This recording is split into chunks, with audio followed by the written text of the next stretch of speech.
નવસારી મનપામાં ઉત્કર્ષ સંસ્થાના હોદ્દેદારોએ લેખિતમાં રજૂઆત કરી મનપા દ્વારા સ્પીડ બ્રેકર સરકારની માર્ગદર્શિકા મુજબ બનાવવામાં આવે તેવી માંગ। નવસારીમાં સરકારી માર્ગદર્શન મુજબ સ્પીડ બ્રેકર બનાવવાના હોય જૂના સ્પીડ બ્રેકર તોડવાની કામગીરી શરૂ કરવામાં આવી હતી। નવસારીની સંસ્થાઓ દ્વારા તાજેતરના સ્પીડ બ્રેકર અંગે શંકા કરી હતી, જેને લઈ મનપામાં ઉત્કર્ષ સંસ્થાના હોદ્દેદારોએ લેખિતમાં રજૂઆત કરી હતી, જેને લઈ મનપા દ્વારા સ્પીડ બ્રેકર સરકારની માર્ગદર્શિકા મુજબ બનાવવામાં આવે તેવી માંગ સાથે મંગળવારે દુધિયા તળાવ વિસ્તારમાં આવેલ 2 થી વધુ સ્પીડ બ્રેકર તોડવામાં આવ્યા હતા। મુખ્ય માર્ગ પર 1 થી વધુ આવેલ સ્પીડ બ્રેકરની જગ્યાએ નિયમ મુજબ સ્પીડ બ્રેકર બનાવવામાં આવશે તેવી માહિતી મળી છે। દુધિયા તળાવ વિસ્તારમાં 2 સ્પીડ બ્રેકર તોડવામાં આવ્યા હતા।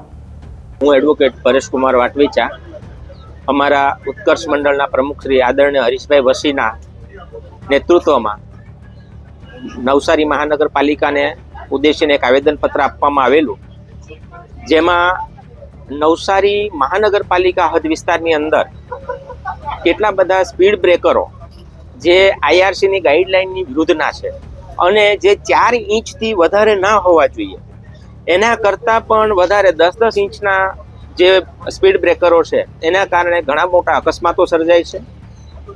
ઘણીવાર બાઇક ઉપર પાછળ બેસેલી બહેનો કે ભાઈઓ લસરી પડતા હોય છે ને એના કારણે પણ ઈજાઓ થતી હોય છે। વેરાવળ ખાતે આવેલો શમશાન ભૂમિ પાસે જે બ્રિજ છે એ બ્રિજ મોટા વાહનો માટે જ્યારે પ્રતિબંધિત કર્યો છે, ત્યારે નાના વાહનોને જવા માટે પણ લગભગ 5 થી 6 એક સાથે સ્પીડ બ્રેકરો આપવામાં આવ્યા છે અને એની પણ કોઈ પણ ગાઈડલાઈન વિરુદ્ધના સ્પીડ બ્રેકરો છે, તેના કારણે ખૂબ મોટા અકસ્માતો થાય છે।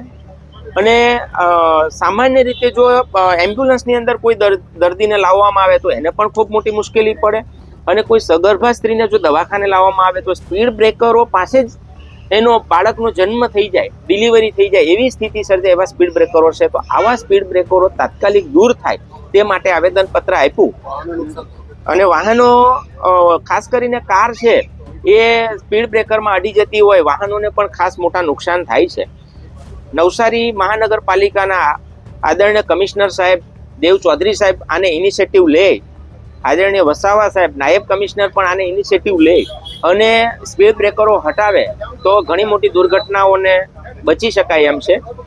અત્યારે હાલમાં જાણવા મળ્યા મુજબ નવસારી મહાનગરપાલિકાએ કેટલાક સ્પીડ બ્રેકરો હટાવવાનું કામગીરી ચાલુ કરી છે, પણ વેરાવળ ખાતેના સ્પીડ બ્રેકરો હજુ પણ હટ્યા નથી। જો એ સ્પીડ બ્રેકરો નહીં હટાવવામાં આવે તો આવનારા સમયમાં ઉત્કર્ષ મંડળ એ ગાંધી સિંધિયા માર્ગ સત્યાગ્રહ કરશે। નવા જે સ્પીડ બ્રેકરો બનાવવામાં આવે તે સ્પીડ બ્રેકરો આઈઆરસીની ગાઈડલાઈન પ્રમાણે 4 ઇંચ કરતાં વધુ હાઈટના નહીં હોવા જોઈએ, એના ઢોળાવ પણ યોગ્ય હોવા જોઈએ, સાથે સાથે એના ઉપર વ્હાઇટ પટ્ટા પાડવામાં આવે। સ્પીડ બ્રેકરો જ્યાં હોય એને સૂચિત કરતા સાઇન બોર્ડ પણ મૂકવામાં આવે એવી પણ અમારી માંગણી છે। Bureau report NTC news Navsari.